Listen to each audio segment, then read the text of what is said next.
In the heart of New Mexico's desert, whispers spoke of a demon horse no man dared touch. But when a grieving farmer stumbled upon the beast, everything changed. What began with fear turned into a fragile bond built on water, patience, and the haunting cry of a wooden flute. As greed and law closed in, one moment of trust would decide whether freedom could be tamed, or if it could only be shared. The wind howled across the New Mexico desert, carrying with it a curtain of dust that swallowed the horizon. Fine grains of sand scraped against the windows of the little village saloon, where men huddled with their hats pulled low, sipping whiskey as if liquid fire could keep the storm at bay. Outside, the world was nothing but shifting red and gold, the mesas disappearing beneath a furious veil. The storm had a way of reminding everyone that the desert was alive, untamed, and merciless. Inside, the air was thick with tobacco smoke and murmurs. Talk always found its way back to the same subject: the horse. They said it was the devil itself, a beast as wild as the storm outside, striking down men who dared to corner it. "The desert demon," someone whispered, and the words seemed to crawl through the dim light like a curse. A ranch hand swore he had seen the horse tear free from a corral, scattering men like tumbleweeds. Another claimed it had left 3 riders broken in the canyon, though nobody could say for sure if they lived or died. Stories in a town like this grew like brush fire, fueled by fear and boredom. Sheriff Dalton, a thick-set man with a gray mustache and eyes that gleamed with a hint of greed, slammed his glass on the counter. "That horse is trouble," he declared, his voice rough like gravel. "Mark my words, I'll rope it before week's end. Some trader up north is willing to pay a handsome price for a beast like that. Can't let opportunity go to waste." His tone was confident, but there was something sharp beneath it, something that smelled more of profit than of justice. In the farthest corner, away from the haze of lantern light, a man sat silent. His weathered face caught the flicker of firelight, his dark hair streaked with gray. Elias Greyhawk barely moved, his hands resting on the table as if carved from stone. He was known around these parts, but not well. Folks spoke of him in low tones, not unkind but cautious, as if some sorrow clung to him that nobody dared disturb. He raised his drink slowly, his eyes fixed not on the sheriff, nor on the boastful ranch hands, but on the swirling dust outside. The storm mirrored the turmoil within him, though no one there could have known. Dalton's laughter rolled through the saloon, but it barely touched Elias. His mind wandered to another storm years ago, the day the earth seemed to collapse under his feet. A horse's scream, his boy's cry, the sickening silence that followed.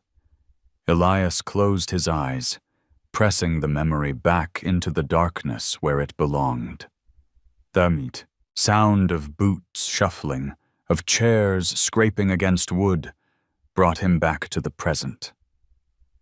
Men were making bets now, daring each other to join Dalton's hunt.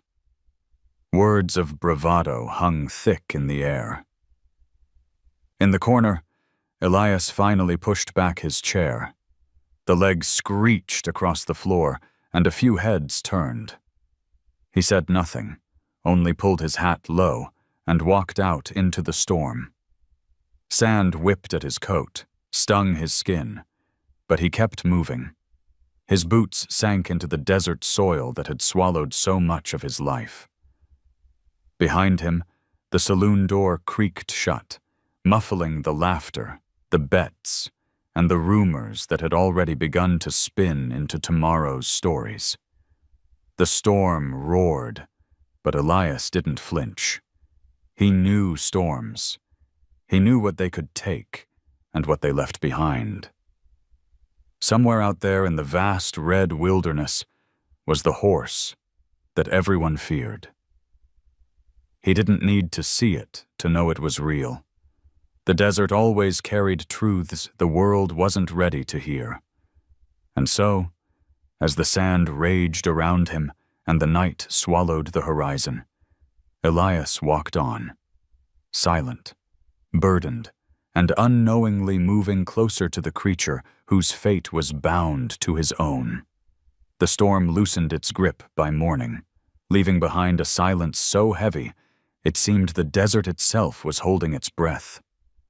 Fine dust coated everything: the houses, the fences, even the old windmill that creaked in the pale dawn. Out in the distance, the mesas rose red and solemn against the soft light, as if carved by forgotten gods. Elias Greyhawk trudged the narrow path back to his farm, the sand crunching beneath his boots. He moved with the quiet determination of a man used to walking alone, shoulders hunched against the weight of memories he never spoke aloud. His homestead stood apart from the others, a weather-beaten house on the edge of land too dry for crops, too stubborn to give up. A sagging corral lay empty, its posts leaning like tired old men. Years ago, horses had once moved there, their shadows stretching long against the evening sun, but Elias hadn't touched the corral since the day his boy was lowered into the earth. He passed by it now without looking, his jaw tight, his eyes fixed on the porch where his chair and flute waited. He lived as though every day was a penance, each sunrise both a gift and a reminder. By noon, the village had shaken off the storm. People swept sand from their doorsteps, mended shutters, and went about their lives with the restless energy of survivors. Maria appeared at Elias's fence line, her skirt dust-stained, a basket balanced on her hip. She was a woman who had known her share of storms, both the kind that came from the desert sky and the kind that arrived with a folded letter and a military seal. Her husband had not returned from the war years ago, leaving her with 2 children and a resilience carved deep into her bones. She raised her hand in greeting, her voice steady. "Brought you some bread, Elias. The kids wanted to help. Need it. Don't make me take it back." Elias opened the gate with a quiet sigh, as though resisting would take more strength than giving in. "You didn't have to," he murmured, his voice low, his Navajo accent softened by years of silence. She smiled gently, undeterred by his reluctance, and stepped onto the porch. He offered her a chair, and for a moment the house seemed less empty. She glanced at the flute resting on the table, polished smooth from years of handling. "Still playing?" she asked, her eyes curious but kind. He gave a slight nod. Words were not his gift, but music was the only language he still trusted. The bread smelled of cornmeal and hearth fire, filling the air with a warmth that contrasted sharply with the barren land around them. Maria broke off a piece, handed it to him, then looked out toward the mesas. "Dalton's stirring up trouble again," she said quietly. "Talking about that horse. Men are listening. You know how they are. Anything for money, anything for a story to tell in the saloon." Elias stiffened, but said nothing. She turned back to him. "They'll come after it. Violence doesn't tame a soul. It only breaks it." The words lingered in the stillness, pressing against something deep inside him. Elias didn't reply. His gaze dropped to his calloused hands, hands that had once lifted his son onto a saddle, hands that had dug into desert soil trying to make it yield. He closed them into fists, then opened them again, as if testing their weight. Maria studied him, her face softened by empathy. She had lived long enough to recognize grief that had calcified into silence. "You're not as alone as you think," she said finally, her tone gentle but firm. "Don't let the desert convince you otherwise." The afternoon wore on. Maria left with a quiet nod, her children running ahead of her through the dust. Elias watched them until they disappeared, their laughter swallowed by the wind. Alone again, he sat on the porch and lifted the flute to his lips. The first notes drifted out, trembling but clear, carried away across the vast emptiness. The melody was old, one his father had taught him, a song meant to honor the land, the wind, and the spirits of those who had gone before. He played not for an audience, but for the silence itself, as if trying to stitch himself back into the fabric of the desert. As twilight descended, the air cooled, and shadows stretched long across the sand. Elias lowered the flute, his chest tight with something unspoken. The desert had a way of echoing back what it was given: anger, fear, sorrow. Tonight, it gave him a silence so deep it threatened to crush him. He rose slowly, his joints aching, and walked toward the corral. His hand brushed one of the posts, the wood rough and splintered. He stood there a long while, staring at the emptiness where horses once moved freely.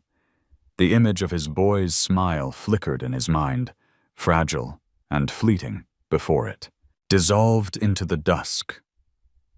From somewhere beyond the ridge came a sound, a distant cry, sharp and raw, carried on the wind. Elias froze, his breath caught in his throat. It wasn't the wail of the storm. It was something alive, something wounded. The desert had spoken, and it was not done with him yet. The night passed restless, broken by echoes Elias couldn't name. When dawn arrived, the desert was washed in muted colors, pale lavender along the horizon, fading into the deep rust of the mesas. Elias set out with a bundle of tools slung over his shoulder, intending only to cut mesquite for firewood.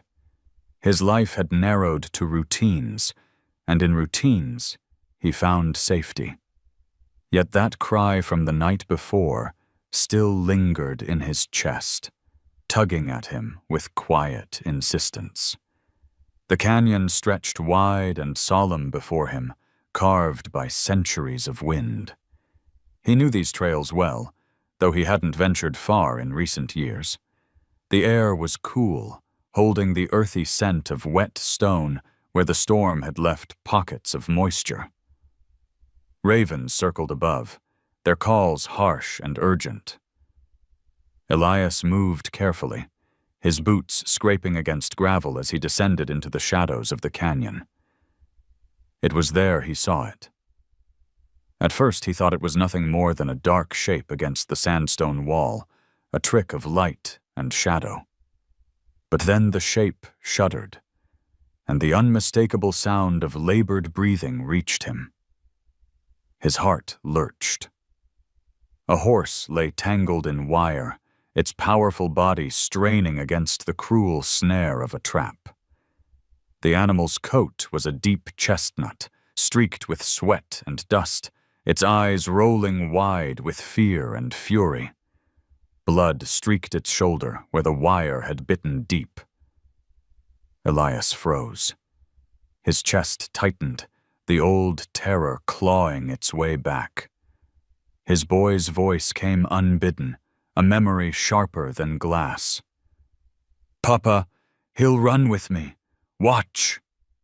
Then the scream, the fall, the stillness.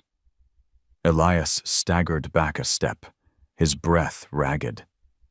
His hands trembled, as if the years between then and now had vanished.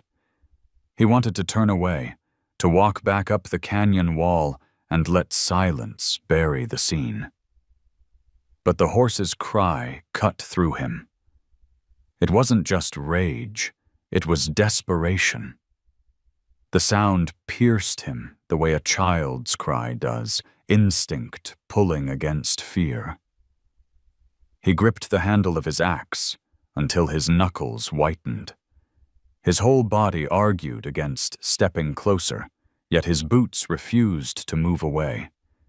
He stood suspended between the urge to flee and the impossible pull of compassion. The horse lashed out suddenly, hooves striking sparks against stone. Elias flinched. The power in the beast was undeniable, wild and unyielding.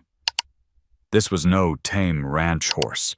This was spirit, the very creature the townsfolk had cursed and Dalton had sworn to capture.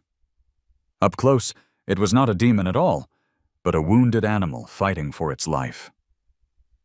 And in those wild eyes, Elias glimpsed something he could not name, something that mirrored his own grief. He lowered his axe, his breath slowing. "Easy," he murmured, though his voice was barely more than a rasp. He hadn't spoken to an animal in years, not since his boy. The words felt foreign on his tongue. "I won't hurt you." The horse threw its head back violently, foam flecking its lips, the whites of its eyes wide with terror. Elias stayed rooted, not daring to move closer. The desert held them in silence, broken only by the rasp of the animal's breath and the whistle of wind curling through the canyon walls. Sweat traced down Elias's temple. His chest rose and fell heavily, caught between the impulse to run and the ache to stay. He thought of Maria's words the day before. Violence doesn't tame a soul, it only breaks it. Elias swallowed hard. His past pressed down on him, threatening to choke the breath from his lungs. If he walked away now, no one would fault him. Dalton would come soon enough with rope and men, and this creature's wild heart would be broken beneath chains. Yet the image seared into Elias's mind was not Dalton's rope. It was his son's small body on the ground, the silence that followed. That silence had lived inside him ever since. The horse groaned, collapsing briefly onto its side before thrashing upright again. Elias felt his own knees weaken. He couldn't relive another death. Not like this, not while he still had strength in his hands. He shifted the axe from his grip and instead set down the bundle of tools, carefully, slowly, so the sound wouldn't startle the animal further. From his canteen he poured water into the hollow of a rock, sliding it a few feet closer. The horse's ears flicked toward it, nostrils flaring, but mistrust held it frozen. Elias retreated, giving the animal distance. He sat on a boulder a dozen feet away, chest heaving, and waited. Hours passed in the narrowing canyon light. The sun climbed high, beating down with relentless heat, then began to fall. Finally, the horse inched forward, trembling, and drank. Elias closed his eyes, relief coursing through him, though the weight of fear still pressed his ribs. He whispered again, softer this time, a prayer more than a promise. "I won't hurt you." When he rose to leave, the horse jerked its head, muscles quivering, but it didn't lunge. It only watched him with burning eyes. Elias backed away slowly, every nerve screaming, until he reached the canyon trail. The moment he stepped onto higher ground, his knees buckled, and he gripped a stone ledge to keep from collapsing. His chest burned with shame, and something else. Hope. Fragile and dangerous. He made his way home beneath the falling dusk, every shadow stretching long across the desert floor. At his porch, he sank into the chair, lifting the flute with trembling hands. The melody that rose was unsteady, fractured, but it carried into the night. Somewhere beyond the canyon walls, the wild horse lay listening, its breath slowing, its body aching, but alive. And though Elias didn't know it yet, that fragile thread between them had already begun to tighten, pulling their lives toward one another with the inevitability of the desert wind. The night had cooled by the time Elias laid down his flute. The sound still echoed faintly in his chest, a strange comfort after the long day in the canyon. Sleep didn't come easily.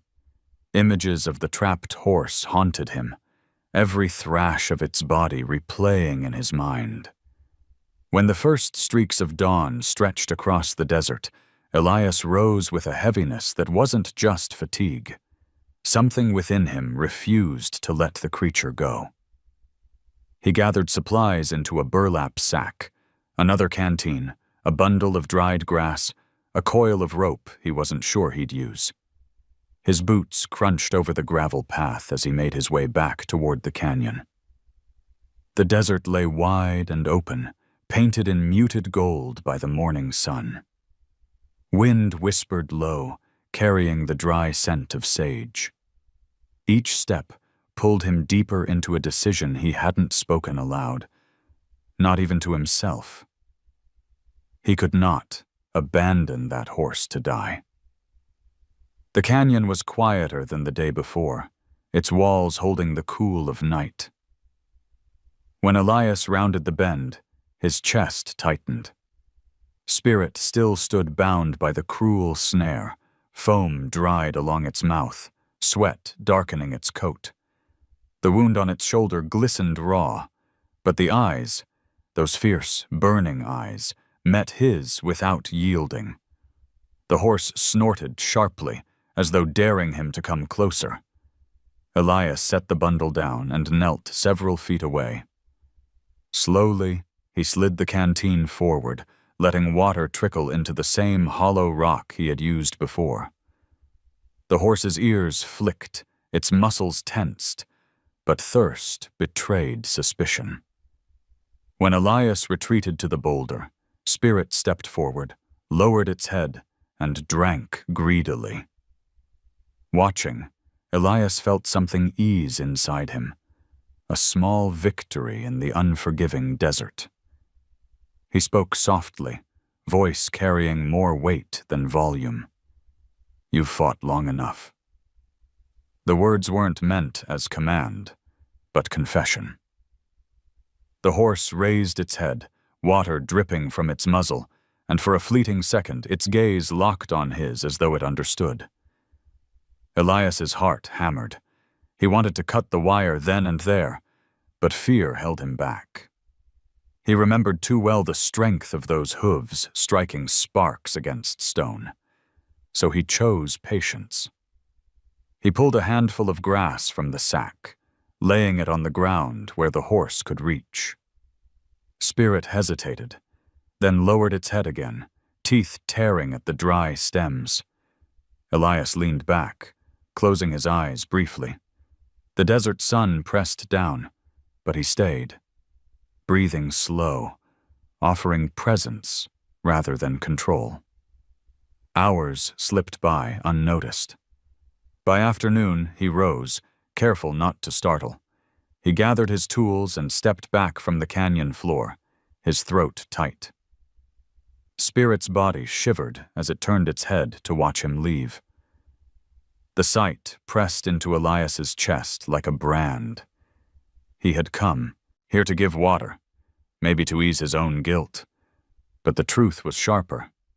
He was tethered now, bound to this animal by something deeper than mercy. Back at the homestead, Maria found him on the porch, his shirt dust-streaked, his face drawn. "You've been gone since morning," she said, concern in her tone. Her children peeked from behind her skirts, eyes wide with curiosity. Elias didn't answer right away. He stared at the horizon, the mesas glowing under the sinking sun. Finally, he murmured, "There's a horse in the canyon." Maria tilted her head, studying him. The one Dalton wants? He gave the faintest nod. Her eyes softened, but her voice was firm. Elias, you know what he'll do. If you interfere, I know. Elias cut in quietly. He pressed the flute into his lap, fingers trembling against the smooth wood. But I can't let it end like this. Not again. Maria didn't press further. She left the breadbasket on his porch and walked away, her children skipping beside her. Elias sat long after they disappeared, the weight of his words heavy in the cooling air.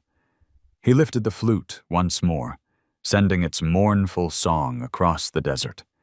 He imagined it reaching the canyon, imagined the horse hearing it, knowing it wasn't alone. That night, sleep eluded him again. He dreamed of water trickling over stone, of eyes like burning coals watching from the shadows. He woke with the taste of dust in his mouth, his decision already made.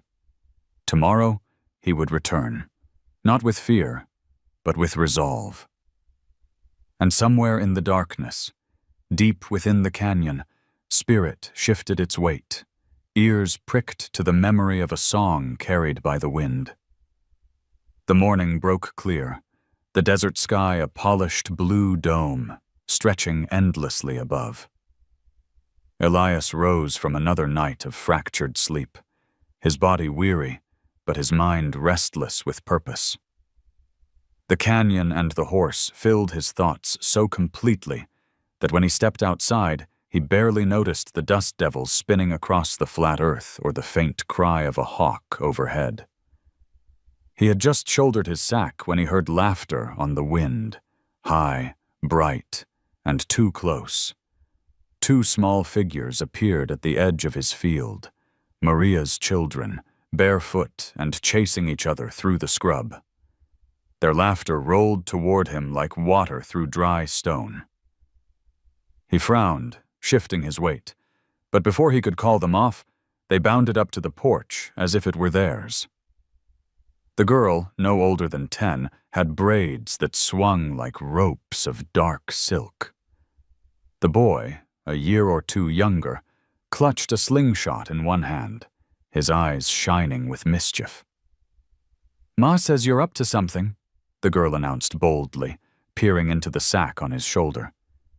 "She says you've been going to the canyon." Elias stiffened, glancing toward the horizon as if Maria herself might appear. "Your mother talks too much," he muttered.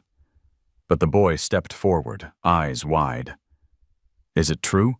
he asked, breathlessly. "Is the wild horse really there? The one everybody's scared of?" Elias tried to summon his usual wall of silence, the one that kept neighbors and memories alike at a distance. But the children's eyes burned with curiosity, unclouded by the fear and greed that poisoned the talk in the saloon. Their innocence disarmed him in a way the desert storm could not. "It's hurt," Elias admitted quietly. "Trapped." The girl's face lit, her braids bouncing as she nodded. "Then you can help it. You know how, don't you?" He swallowed hard. "I don't know anything anymore." But they didn't hear the doubt. They only heard possibility. The boy grinned. "You'll fix it." "I know you will. That horse ain't bad. It's just scared." Their certainty pressed against him, both gift and burden. Elias looked away, his jaw tightening. He had seen too much to believe in easy faith. Yet something in their voices tugged at the cracks in his armor. He thought of their mother, leaving bread on his porch without asking anything in return. Perhaps belief was another kind of gift, one he had forgotten how to hold. "Go on home," he said gruffly, lifting the sack higher on his shoulder. "The canyon's no place for children." But the girl tilted her head, her smile sly. "If you don't save it, Dalton will, and he won't be kind." The words struck him like a blow. For a moment, the world narrowed, the sheriff's cruel grin, the sound of rope snapping taut, the look in Spirit's eyes as it fought the wire. Elias turned sharply toward the trail, unable to answer. Behind him, the children's laughter faded, but their faith lingered like a flame refusing to die. He walked with long, urgent strides, the path carrying him once again to the canyon. Spirit was still there, flanks trembling, but its eyes sharpened when Elias approached. This time the horse didn't rear back in blind panic. It snorted, tossing its mane, but its hooves stayed grounded. Elias laid water out again, grass beside it, and waited. As the animal bent to drink, the faint echo of the children's voices returned to him, simple, insistent, unbroken. That horse ain't bad. It's just scared. When the sun fell low, Elias made his way back. The children sat on his porch steps, legs swinging, as if waiting for news. He paused, unsure what to offer. Words came halting, rough with fatigue. It drank, ate some too. The boy's grin spread wide. See? It trusts you. Elias shook his head. Not yet. But the girl only smiled knowingly, as if she could see further than him. It will. He stood in silence, the sky above turning violet, stars winking into being. Their faith had slipped past his defenses, lodged somewhere deep. He felt the stirrings of something he hadn't allowed himself in years, not certainty, not peace, but hope. Fragile as desert grass, yet alive. That night, when he lifted the flute, the melody that rose carried a new thread of warmth. He imagined the horse in the canyon listening, imagined the children's laughter twined through the notes, imagined a world where fear could bend into trust. And for the first time in so long, Elias allowed himself to believe, just barely, that maybe the desert still had gifts left to give. The desert shifted into evening colors, a soft blaze of orange and violet stretching across the sky. Elias lingered on his porch, flute in hand, the children's words still echoing inside him. It will trust you. He had brushed them aside earlier, but their conviction had taken root in a place he thought long dead. The horse wasn't just surviving in that canyon anymore. It was waiting. And so was he. He lifted the flute and began to play. The first notes came tentative, almost brittle, but soon they steadied, rising with the cooling air. It was a song his father once told him was meant for calling spirits, not the kind that haunted graves, but the kind that lived in wind and stone, in creatures that carried the desert inside their bones. The melody floated outward, winding into the night, slipping between the mesas and down the canyon's throat. Elias couldn't explain why, but he believed the horse would hear it. Far away, Spirit raised its head from the dust, ears twitching. The sound was faint, a thread weaving through silence. The animal stilled, nostrils flaring, then lowered its head again, no longer thrashing against the wire. The desert carried messages men could not, and tonight it carried Elias's song. The days that followed carved a new rhythm into Elias's life. Each morning he walked to the canyon, bringing water and grass, speaking little but staying longer. Spirit's fear did not vanish, but it shifted. The horse no longer lunged wildly when he approached. It watched, measured, cautious. At night, Elias returned home and let the flute speak for him, the notes carrying what words could not. It was as though music built a bridge where rope and hands could not. On the third evening, something changed. Elias sat cross-legged on the ground a few yards from Spirit, the canyon cooling into shadow. He played the flute softly, a lull more than a song. The horse's ears pricked, its eyes dark pools in the dim light. Slowly, astonishingly, it stepped forward. Not close enough to touch, not yet, but close enough that Elias felt its breath stir the air between them. His fingers faltered, the melody wobbling. For a moment he was overwhelmed, his chest tight with grief and awe. "Easy," he whispered, lowering the flute.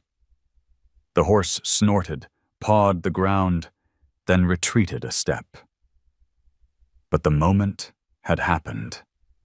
Something invisible had shifted. That night, Elias walked back through the desert under a rising moon. The stars burned fierce and unblinking, and he felt small beneath their gaze. Yet his chest carried a warmth he hadn't known in years. He remembered his boy's laughter, not the silence that followed. Remembered the way small hands once reached for his, trusting without question. For the first time since that terrible day, those memories didn't cut him open. They stitched something closed. Still, shadows lingered. In the saloon, Sheriff Dalton's voice carried sharp across the clatter of glasses. "That beast is getting weaker by the day. Sooner or later we'll take it." Men nodded, eyes glinting with greed. Rumors spread faster than wind in this town, and whispers of Elias in the canyon began to stir. Some mocked, others frowned with unease. A man who had once lost his son to a horse, now spending days with the wildest creature alive. What could come of it? Maria heard the talk, too. She came to Elias's porch one evening, her children asleep at home, her face marked with worry. "They're watching you," she warned softly. "Dalton won't wait much longer." Elias said nothing, only set the flute against his knee. She studied him a long moment, then touched his arm lightly. "Be careful. Kindness can be a dangerous thing in this place." When she left, Elias sat long into the night, staring at the horizon. The desert was quiet, but inside him a storm brewed. He knew Dalton's patience was thin, and men who smelled money never stayed idle. Yet he also knew the bond with Spirit was no longer just about mercy. It was about redemption, his and the horse's. As the moon climbed higher, Elias raised the flute once more. The melody poured out, strong and unwavering this time, carried into the canyon where the horse lay restless. Spirit lifted its head again, ears twitching, heart pounding in rhythm with notes it did not understand, but could not ignore. And for a brief, fragile moment, man and beast were bound by nothing more than a song carried by the desert wind. The desert evening had grown strangely gentle. A thin silver moon floated above the mesas, and the air carried the smell of sage, sharp but soothing. Elias's boots scraped against stone as he descended into the canyon again, his sack lighter than usual. He no longer brought much, just water, a little grass, and his flute. It wasn't the supplies that mattered anymore. It was presence. Spirit stood waiting, tense but no longer desperate, eyes glowing in the moonlight. The wound on its shoulder still wept slowly, but it no longer trembled with exhaustion. When Elias appeared, the horse stamped the ground once, ears flicking back and forth, but it did not lunge.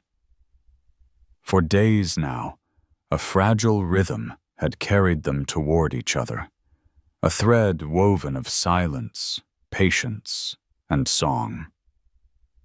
Tonight, that thread felt ready to tighten. Elias lowered the canteen, pouring water into the hollow stone. The horse moved forward almost immediately, lowering its head to drink. When it lifted its muzzle, water dripping down, its gaze held his. A knot twisted inside Elias's chest, equal parts fear and longing. He crouched low, making himself smaller, then slowly extended his hand. The canyon, air thickened. Every sound seemed magnified. The faint rustle of a bat overhead, the trickle of water in stone, the thunder of Elias's heartbeat. Spirit blew air through its nostrils, loud and sharp, pawed the ground, then stilled. The horse took a step closer, then another. Elias's breath caught. His hand trembled, but he kept it open, palm upward, offering nothing but stillness. The horse lowered its massive head. For the first time, it did not shy away from the human before it. Its muzzle brushed the tips of his fingers, hot and damp. Elias gasped softly. Then, astonishingly, Spirit bowed, its head sinking lower until its forehead nearly touched his hand. Elias's eyes burned. The desert around them blurred. It was as if time folded, carrying him back to the days when a boy's laughter rang across this same land, when a small hand had trusted his without hesitation. He whispered hoarsely, "I'm sorry, I've been afraid too long." The words cracked, breaking loose something he hadn't spoken in years. He pressed his palm gently against the horse's mane. Spirit flinched, but did not pull away. The warmth beneath the coarse hair spread through Elias like fire thawing a frozen heart. His shoulders shook, the tears he had buried pouring freely at last. He leaned forward, resting his brow against the horse's neck, the flute slipping from his belt and clattering softly against stone. The horse shifted, but stood its ground, as if sensing the weight of the man's grief. Elias clung to it, not as master to beast, but as one wounded soul to another. For years he had carried silence like a shield. Tonight, that silence cracked, and through the fracture came release. The moment stretched, fragile and holy, until Spirit pulled back with a snort, shaking its mane. Elias wiped his face with the back of his sleeve, breath ragged, chest aching in a way that felt almost new. He retrieved the flute, his hands trembling, and played softly into the night. The notes quivered, but steadying as they rose, circling above canyon walls. Spirit's ears flicked toward the music, then the horse lowered its head again, calmer now, as if claiming the melody as its own. When Elias finally left, the moon was high, silvering the desert in ghostly light. He walked home with shoulders lighter than they had been in years. Maria's words, the children's faith, his father's song, all had led him to this. He could not name what lay ahead, but he knew one thing. The wall between him and the living world had cracked, and through it poured something he thought forever lost. Connection. That night, as he sat on the porch, flute across his knees, he whispered into the silence, "Thank you." He wasn't sure if he meant the horse, the desert, or the memory of his boy. Perhaps all three. Somewhere in the canyon, Spirit raised its head toward the stars, ears pricked to the faint echo of a song carried by the wind. For the first time, it felt less alone. The days that followed were different. Elias walked the canyon with lighter steps, no longer haunted only by loss, but guided by the fragile thread of trust that had begun to weave between him and Spirit. Each time he came, the horse greeted him with less defiance. It still snorted, still flared its nostrils, but the wild panic had dulled into wariness. Elias could now approach close enough to lay water, close enough to brush his hand once more against its mane. The canyon, once a place of fear, had become a sanctuary. But the desert carried more than wind. It carried whispers. Rumors, like dust storms, spread fast in a small town. Men at the saloon leaned across tables, voices low but sharp. "Greyhawk's out there with that demon horse," one sneered. "Spends all day feeding it like some damn pet." Another laughed harshly. "Man lost his son to a horse, and now he's fixing to lose his mind to one." The words thickened with derision, but beneath them pulsed a different tone. Envy. A horse that strong, that wild, was worth money. And money was a language Dalton understood better than law. Sheriff Dalton watched the town talk with a calculating smile. He had waited, but patience was not his virtue. "That horse's days are numbered," he declared, slamming his glass onto the bar. "I'll have it before week's end. Greyhawk can keep playing his flute. Won't change a damn thing." His words drew nods and nervous chuckles. Men liked to hunt, especially when profit followed. Maria heard too. One evening she came to Elias's porch again, her face shadowed by worry. "They're restless," she said, her voice low. "Dalton's stirring men like coals in a fire. They'll come for the horse soon." Elias leaned against the railing, his hands gripping the wood so tightly it groaned. "It's not theirs to take," he said, each word heavy, measured. Maria studied him. "Maybe not, but that won't stop them." Her eyes softened. "Elias, you can't fight the whole town." He didn't answer. He couldn't. The image of Spirit bowing its head, pressing close as he whispered his apology, lived too vividly in his chest. To give that creature over to Dalton's ropes would be like betraying his own healing. The next morning, Elias walked to the canyon earlier than usual. The desert still held the cool of dawn, shadows stretching long across the land. Spirit stood waiting, the wound on its shoulder scabbed but raw. When Elias approached, the horse shifted, restless, as though it too sensed change pressing close. He poured water, laid grass, then sat with his back against the stone wall, flute resting across his lap. He played softly, the notes winding upward into the pale sky. Spirit's ears flicked, then it stepped closer, close enough that Elias could hear its breath. He lowered the flute. "They'll come for you," he said quietly, almost ashamed to speak the truth aloud.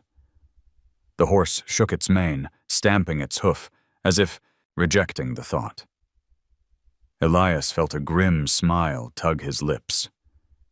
"You and me both, I suppose." By the time he returned home, the village was already buzzing. Men gathered in the square, Dalton at the center, maps of the canyon spread across a table. Ropes hung coiled at their belts, rifles slung across shoulders.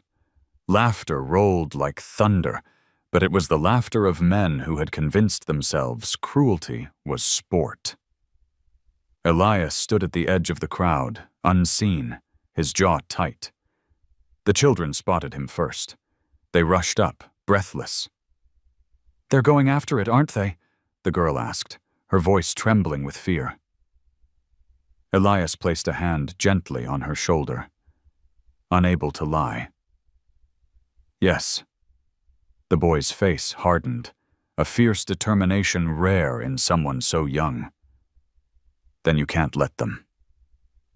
Elias watched Dalton's men mount their horses, the sun striking fire against their rifles. Shadows gathered, not from the mesas or the setting sun, but from greed itself, heavy and suffocating. He knew the moment of peace he had carved in the canyon was about to shatter.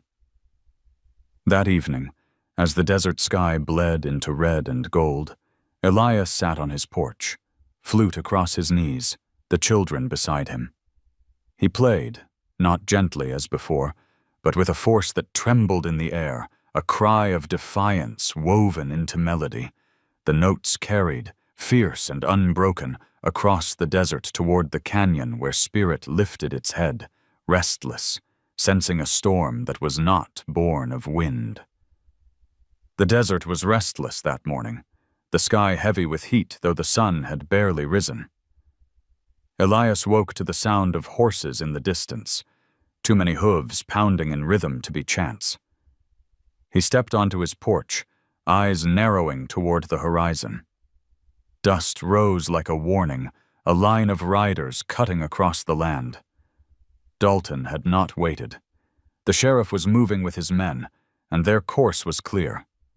The canyon. Elias's heart pounded. He grabbed his hat, pulled it low, and set out on foot, boots striking the earth with urgency. Each step sent shards of memory through him, men shouting, a horse panicking, his boy's voice disappearing into silence. The present and the past collided in his chest, threatening to break him apart. But he pushed on, lungs burning, legs aching, until the canyon walls rose before him. When he reached the bend, he heard them. Dalton's voice barked orders, sharp and commanding. Men fanned out across the rim, ropes coiled, rifles glinting. Spirit reared below, hooves slashing against stone, eyes wide with terror. The horse's cry echoed through the canyon, raw and desperate. Elias stumbled forward, shouting, "Stop!" His voice cracked, swallowed by the chaos. Dalton glanced down, his grin cold. "Step aside, Greyhawk. This one belongs to the town." "It belongs to no one!" Elias roared, but his words were drowned by the whip of rope slicing air. One loop missed, another struck the rock wall. Spirit shrieked, muscles bunching, body slamming against the canyon floor. Elias felt his stomach drop. The sight was too close, too familiar. He could see his boy again, tangled in leather, eyes wild with fear before the fall. "No!" Elias scrambled down the slope, stones cutting into his palms, his body desperate beyond reason. He reached the canyon floor as one rope snapped across Spirit's flank.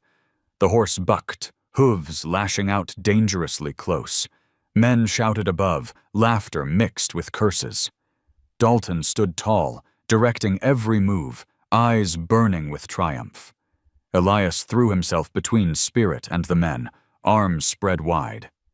"You'll kill it!" he shouted. Dalton sneered. "Better dead than wild." His words struck Elias like a blow, but worse was the crack of another whip above. Spirit lunged sideways, narrowly missing Elias. Dust and sweat stung his eyes as he stumbled, knees hitting stone. For one terrible instant, Elias thought he had lost everything again. The sound of Spirit's panicked cry merged with the scream of memory. His son's final fall.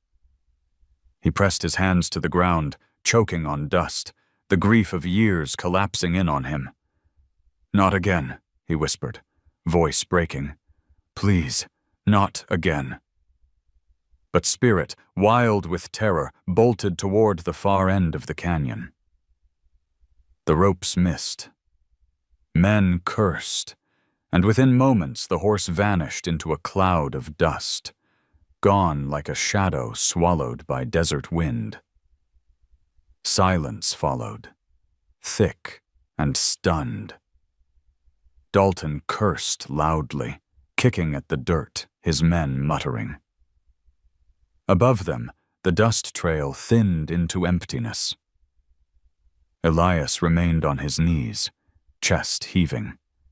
He felt hollow, as though the fragile thread connecting him to life had been severed once more. Maria's words came back to him. Kindness can be dangerous, and he wondered if she had been right all along. Around him, men mounted their horses, Dalton barking, "We'll hunt it down before sundown." Their voices faded as they rode off, leaving Elias crumpled in the canyon, the silence pressing like a weight. When he finally staggered home, the sun was already falling. Maria found him slumped on the porch, his face streaked with dust and despair. "Elias," she whispered, kneeling beside him. He shook his head, unable to meet her eyes. "I've lost it," he muttered, "like I lost my boy, like I lose everything I touch." The words hung between them, heavy as stone. Maria touched his hand gently, but Elias pulled away, his body stiff with shame. She wanted to speak, to remind him he was not the man he once was, but the grief in his eyes silenced her. That night, Elias sat alone. The flute lay across his lap, but he couldn't bring himself to lift it. The canyon echoed in his mind. Spirit's cry burned into him, his own helplessness carved deeper than ever. The desert outside was quiet, but inside him everything roared, and in the darkness he felt it with brutal certainty. He had failed again. The night that followed Dalton's failed capture, a tempt weighed on Elias like an iron shroud. He did not sleep. Instead, he sat slumped on his porch, the flute across his knees, staring at the horizon as though sheer will might summon the horse back. But the canyon remained empty, the desert vast and indifferent.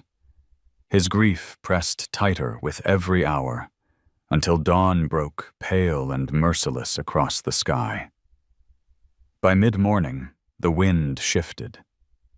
A low moan rose across the mesas, carrying sand in whirling spirals. The signs were familiar, too familiar.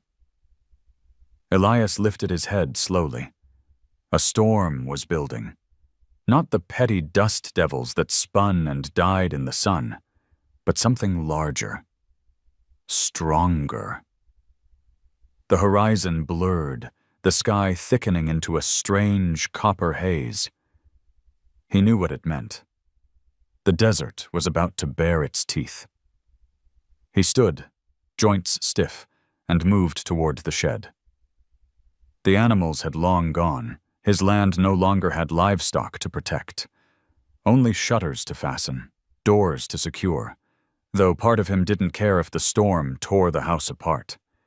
The weight in his chest made walls and roofs feel meaningless.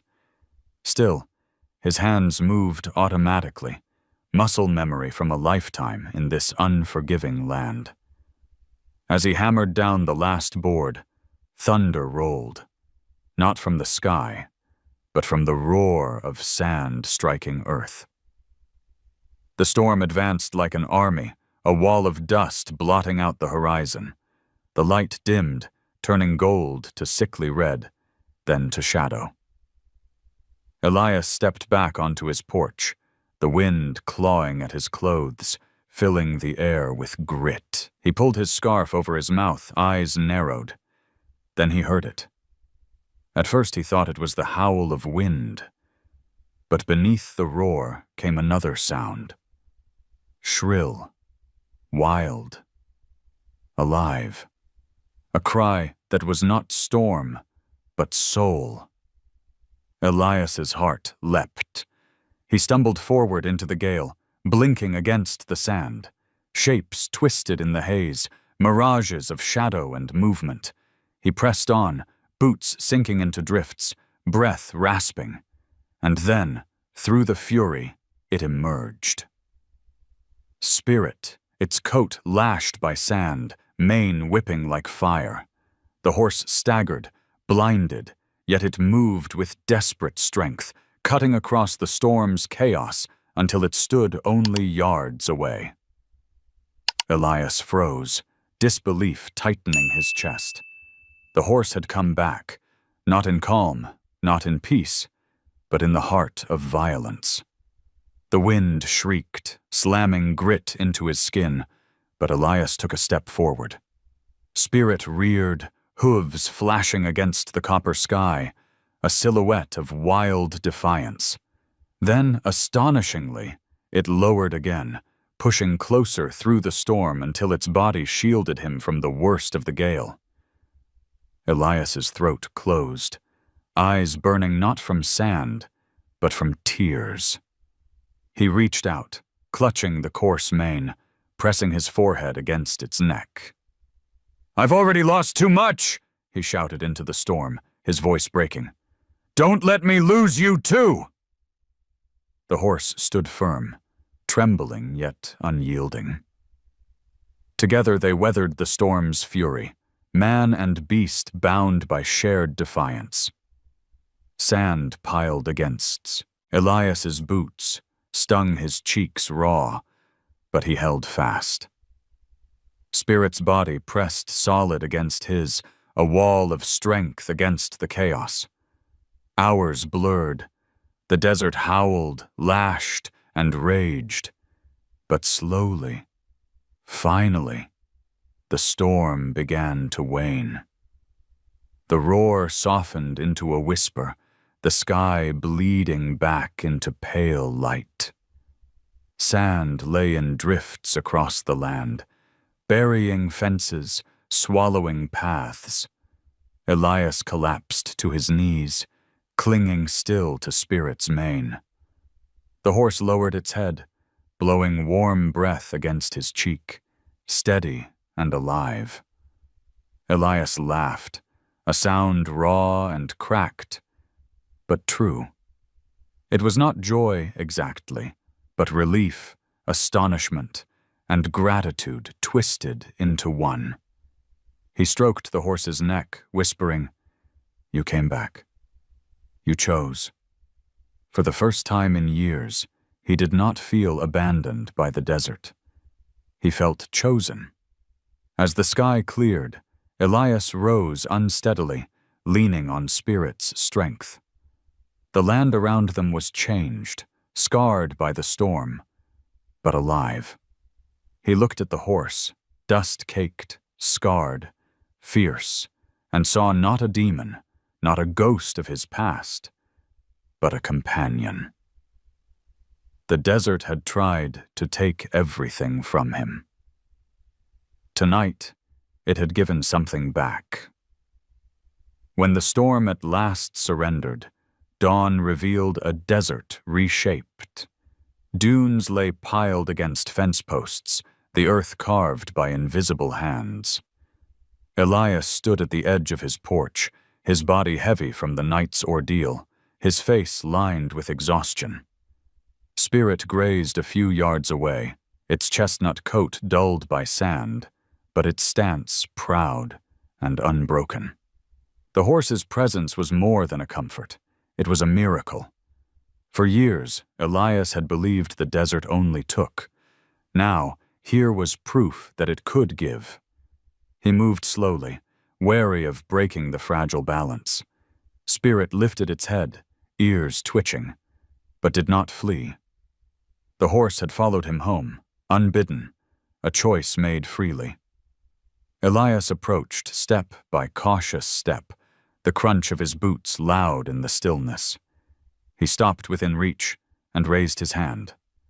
Spirit leaned forward, muzzle brushing his palm, warm breath spilling over his skin. The simple gesture filled him with a quiet awe. The day passed in a haze of renewal. Elias cleaned the wound on Spirit's shoulder with water and strips of cloth torn from an old shirt. The horse tensed, nostrils flaring, but stood its ground. Each touch tested Elias's patience, but with every stroke, the fear between them lessened. When he finally stepped back, sweat on his brow, the wound was bound, and Spirit snorted as if in reluctant approval. Elias allowed himself a faint smile. By afternoon, Maria arrived with her children, her eyes widening when she saw the animal standing calm in the yard. The boy's mouth fell open, his slingshot dangling forgotten at his side. The girl clapped her hands together, whispering, "I knew it." Their joy struck Elias deep, the kind of faith he had once thought foolish but now found himself clinging to. Maria's gaze lingered on him, unreadable, her lips pressed thin as if words hovered, but would not come. At last she said softly, "You've brought it back." Elias only nodded. He didn't trust his voice. As the sun dipped low, casting the land in copper light, Elias lifted his flute and began to play. Spirit stood near, ears turning, body still. The notes drifted across the yard, weaving with the laughter of Maria's children. For a moment, Elias felt something he had not allowed himself in years, a sense of belonging, not just with the horse, but with people, fragile ties forming where silence had ruled. Yet beneath the peace lurked unease. Dalton had failed once, but failure only sharpened men like him. Elias knew the sheriff would not let go of a prize so easily. He had seen the greed in Dalton's eyes, the hunger that grew louder than reason. That truth shadowed the edges of his joy, reminding him that the bond he had built stood on dangerous ground. Night fell, and the stars lit the sky in a blaze of white.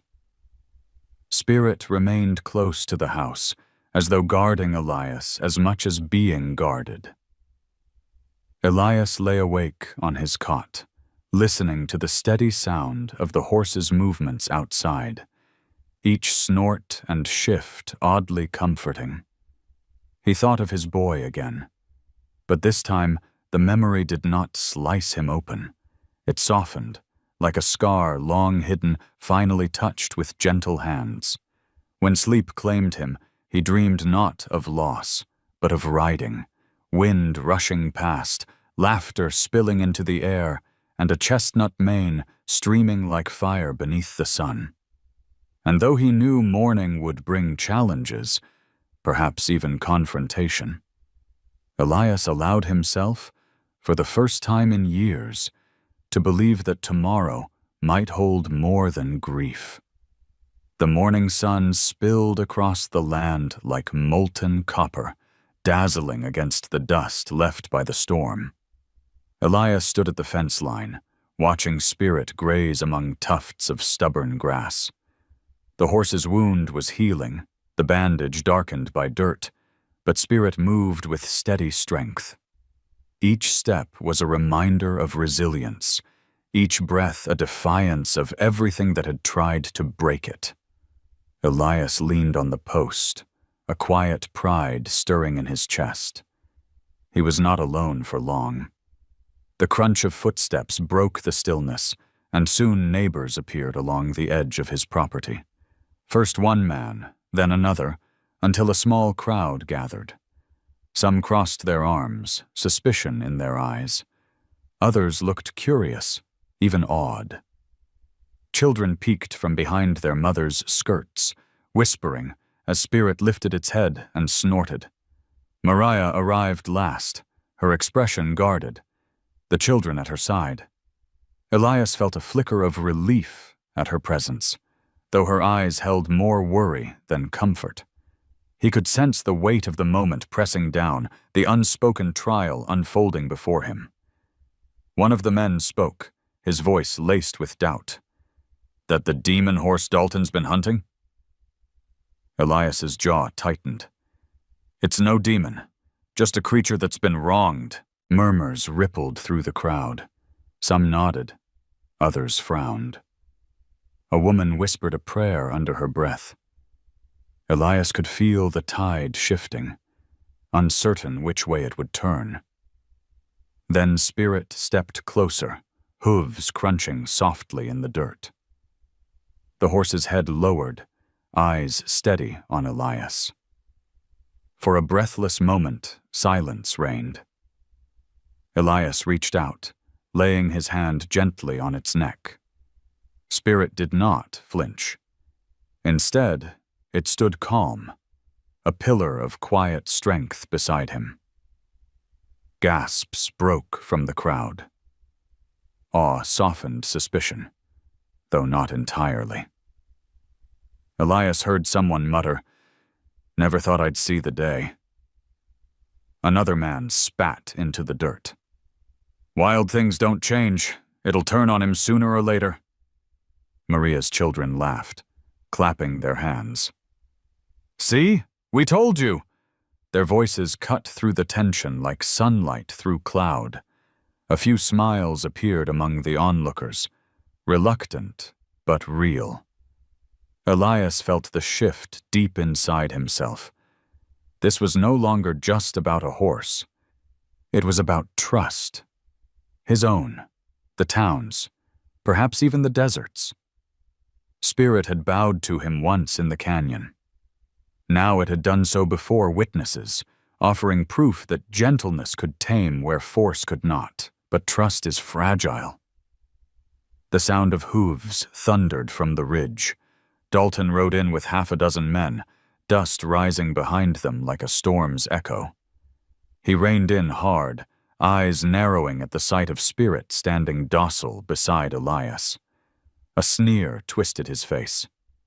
"So it's true," Dalton said, voice dripping with scorn. "The mighty Greyhawk has himself a pet. Guess all it takes is a broken man and a flute to tame the devil." His men laughed harshly, but the crowd did not join in. Elias stepped forward, his voice firm. "This horse doesn't belong to you. It belongs to no one." Dalton's gaze sharpened, his hand tightening on the reins. "Everything out here belongs to someone. And I've got buyers waiting. Move aside." No one spoke. The air thickened, heavy with unspoken choice. The townsfolk shifted uneasily, caught between fear of Dalton's authority and the awe of what they had just witnessed. Spirit stood motionless, head still bowed slightly, as though the horse itself waited to see which way men would turn. Elias drew a long breath, his hand steady on the horse's neck. "You can break a body," he said, his voice carrying across the silent crowd. "But you can't break a soul. Not this one. Not mine, either." For a moment, even Dalton hesitated. His sneer faltered, eyes flicking to the crowd, reading the doubt that had crept in. Elias felt the balance shift, fragile but undeniable. Trust had been placed on trial, and for now, it had held. As Dalton wheeled his horse away with a curse, dust trailing behind him, Elias exhaled slowly. He knew this wasn't over, but as Spirit pressed closer to his side, calm and unafraid, he understood something vital.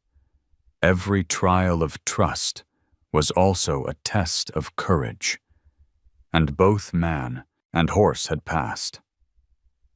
Dalton did not leave quietly. His curses echoed long after the dust of his horse had settled, a promise that this confrontation was only a beginning. The crowd dispersed slowly, unease thick in the air. Some lingered, casting sidelong glances at Elias, as if afraid to be seen siding with him. Others touched their hats in silent respect before slipping away.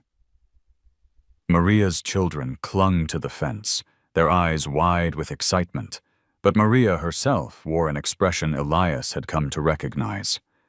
A mixture of pride, and dread. By evening, the rumors had already spread. Elias heard them as he walked through town the next morning, gathering supplies. Greyhawk's keeping the beast at his place. Dalton's not going to let that stand. It'll end bloody, you'll see. The words carried through doorways and under rafters, multiplying with each retelling. He kept his head down, his steps measured, but inside, his chest burned. When he returned home, the evidence of Dalton's next move was waiting, a folded paper nailed to his fence, stamped with the sheriff's seal. Elias ripped it free, his eyes narrowing at the words.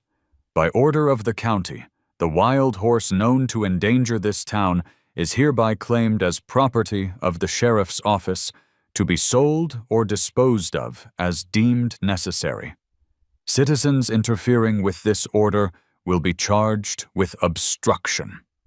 The paper trembled in Elias's hands. Dalton had twisted the law into a weapon, cloaking greed in official words. Elias crumpled the notice, jaw tight. Spirit, grazing nearby, lifted its head at the sound, eyes steady on him.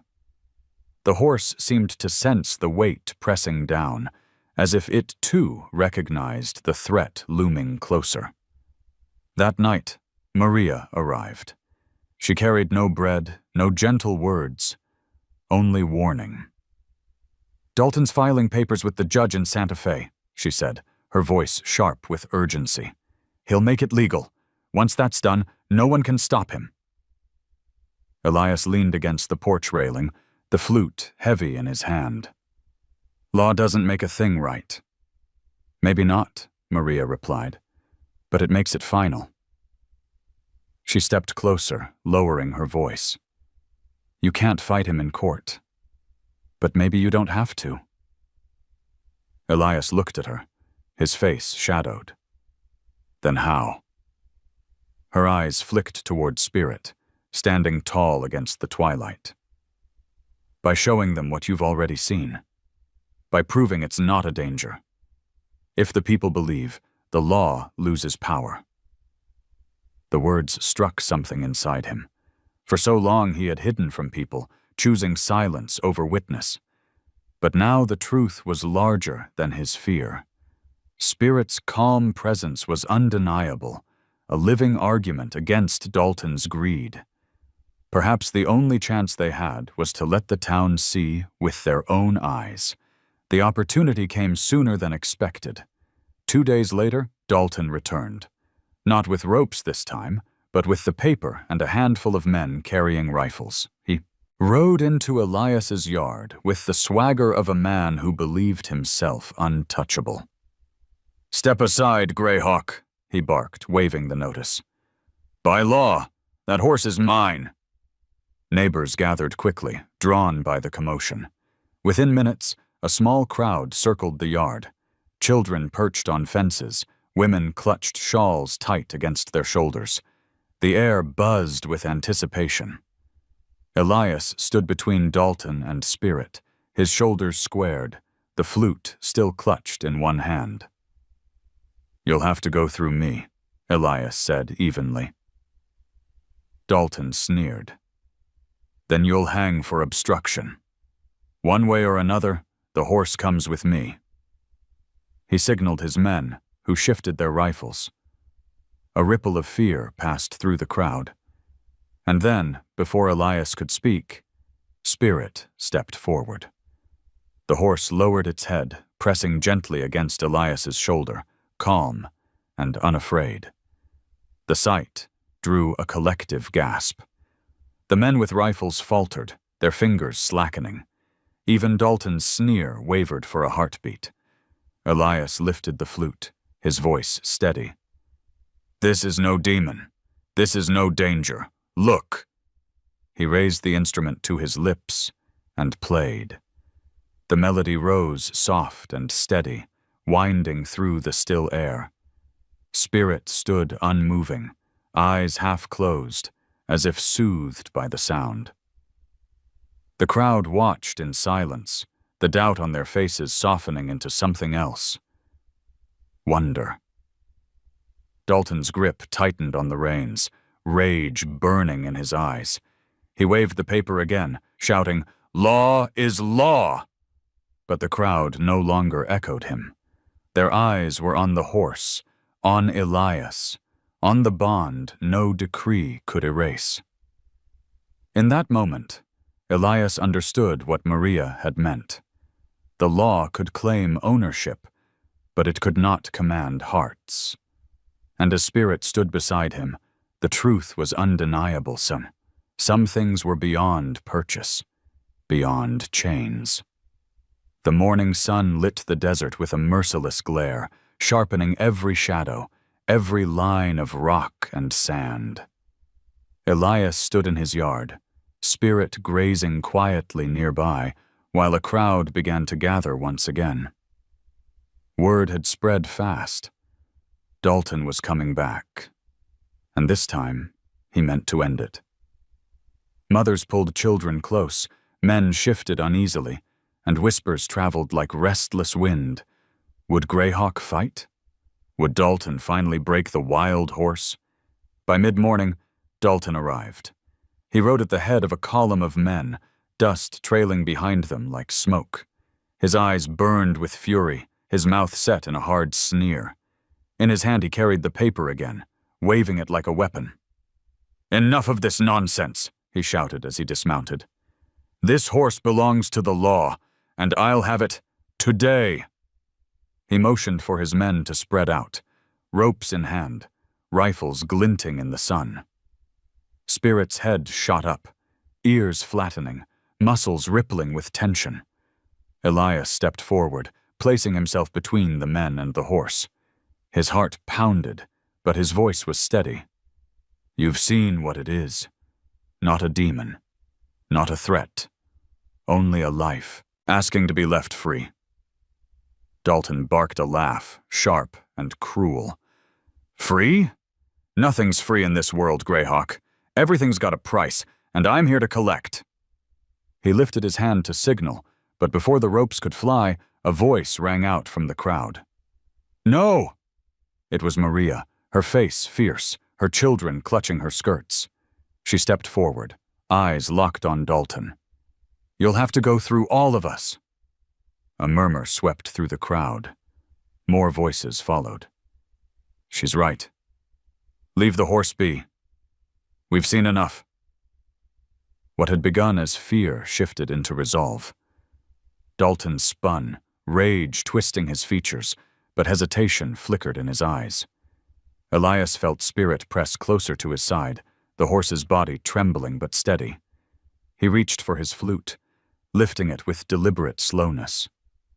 The crowd fell silent.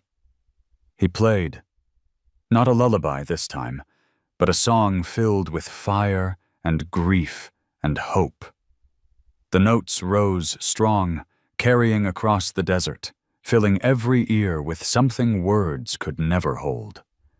Spirit stilled, then lowered its head in quiet submission, standing tall and calm beside him. The sight broke something in the air. Men lowered their rifles, uncertain. One dropped his rope entirely. Dalton cursed, but the weight of the moment pressed against him. No law, no paper, no decree could silence what the town had just seen. "You think this proves anything?" Dalton spat, his voice ragged. "It's still wild. It'll still kill you." Elias lowered the flute, his eyes fixed on Dalton. "Maybe it is wild, but so am I, and neither of us belongs to you." His words rang out, clear and unyielding. Dalton's hand shook on the reins, his authority slipping like sand through clenched fists. The crowd no longer stood behind him. They stood with Elias, silent but firm. For the first time, Dalton seemed smaller, his power fraying at the edges. With a snarl, he swung onto his horse. "Fine. Keep your cursed beast. But don't come crying when it turns on you." He wheeled his mount hard, spurring it into the distance, his men trailing reluctantly behind. When the dust settled, silence blanketed the yard.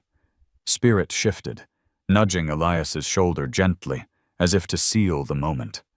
The crowd slowly dispersed, whispers rippling, awe still heavy in their eyes.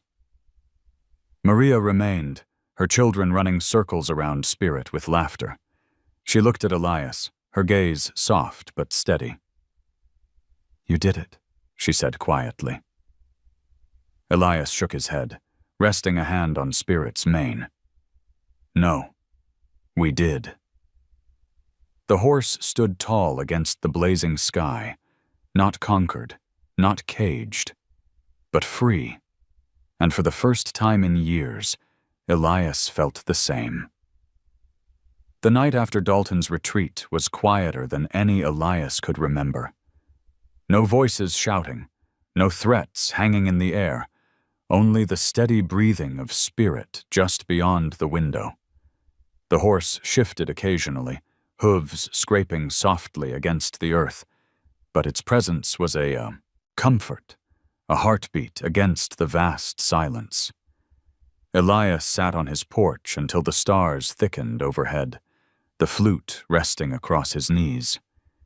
He did not play that night. The music already lived in the bond between them. When morning came, it rose with clarity. The desert was washed clean in light, mesas burning red against the horizon. Dew shimmered faintly on blades of grass, rare and precious. Elias stepped into the yard, the cool air biting against his skin. Spirit stood waiting, mane ruffled, eyes bright. Something passed between them in the stillness. A question. An invitation. Elias reached for the bridle that had hung unused in his shed for years. His hands trembled as he lifted it, memory threatening to choke him. But Spirit did not shy away. The horse lowered its head, accepting the leather with quiet grace. Elias swallowed hard, fastening the straps, his chest tight with both fear and release. For so long he had avoided this moment, afraid it would reopen wounds that never healed. Yet now, it felt different. Not the weight of loss, but the gift of trust. He climbed into the saddle slowly, each movement deliberate, as if the world itself held its breath. Spirit shifted once, then steadied. Elias gripped the reins loosely, not as a master but as a partner. When Spirit stepped forward, the ground seemed to rise and carry them both. The rhythm of hooves echoed through the morning stillness, not frantic, not wild, but sure. The children appeared at the fence, their laughter rising bright against the dawn. They ran alongside, waving their arms, calling his name. Maria stood behind them, her face soft with wonder, a hand pressed against her heart. Elias caught her gaze as Spirit carried him past. For the first time in years, he did not look away. They climbed toward the ridge, the sun breaking fully over the horizon. The desert stretched endless before them, every color sharpened by morning light. Spirit moved with power restrained, no longer a shadow of fear, but a living flame, steady and free. Elias leaned into the rhythm, the wind catching his hair, the years of silence and grief falling away with each stride. At the crest, he reined Spirit to a halt. They stood outlined against the sky, man and horse silhouetted by fire-bright dawn. Elias lifted the flute from his belt. He raised it to his lips and played. A song neither lament nor plea, but a hymn of gratitude. The notes drifted across the canyon, weaving into the wind, carried beyond sight. Spirit stood still beneath him, ears flicking, head bowed, as though listening too. Down below, the children cheered, their voices rising like a chorus. Maria's laughter joined them, light and unguarded. Even the townsfolk, scattered at a distance, paused in their morning chores to listen. The music carried, not as proof or argument, but as truth. Some hearts cannot be broken, only freed. Elias lowered the flute, his eyes wet but unashamed. He looked out over the desert that had once taken everything from him and felt something shift deep inside. The land no longer seemed like an enemy. It was home. Spirit tossed its head, eager to move. Elias smiled faintly, nudging the horse forward. Together, they descended from the ridge, not as man and beast, not as prisoner and captor, but as companions bound by choice. And as the morning sun blazed higher, the desert bore witness, not to loss, not to grief, but to a return to trust, to freedom, to life itself. If this story touched your heart, let me know in the comments. Just type 0 if you felt the pain, or 1 if you felt the hope. Your words mean more than you think. And don't forget to subscribe, because every week we'll share another story where humans and animals heal each other in ways that words can barely describe. Stay with us for the next journey.